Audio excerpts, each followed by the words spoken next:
بداية، هل أوضح السيد عمرو موسى مهام مجلس الشيوخ ونسبة المعينين إلى نسبة المنتخبين؟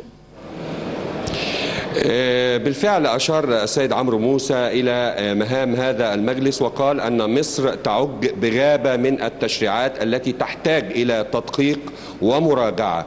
هذا على حد وصف السيد عمرو موسى تحديدا، وقال أن وجود غرفة ثانية للبرلمان يتيح عدم الانفراد أو عدم انفراد مجلس النواب بعملية التشريع، خاصة لو سيطر على هذا المجلس أغلبية من اتجاه ما أو من حزب معين، فلا بد أن يكون هناك نوع من الموازنة والموائمة. أما بالنسبة لما جاء من سؤال حول نسبة المعينين، فقال أن هذه النسبة لم تحدد بعد، وإن كان هناك اتجاه إلى أن تكون هذه النسبة هي ثلث المجلس كما كان في مجلس الشورى القديم، ولكن قال هذا لا يعني أننا نعود إلى مجلس الشورى، ولكن هذا يعد استحداثا لمجلس جديد سيكون له مهام تشريعية بالإضافة إلى مهام تخصصية، حيث أنه سيضم عدد من الكفاءات النادرة التي لا تتمكن من خوض العملية الانتخابية نظرا لأنها قد لا يمكنها التمويل اللازم، أيضا وقد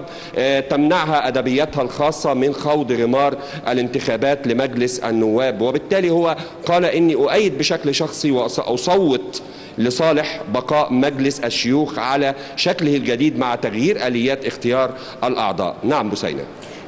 أحمد، في لمحة سريعة، ما هي أهم طلبات ممثلي الفلاحين في لقاء الحوار المجتمعي اليوم بالدستور الجديد؟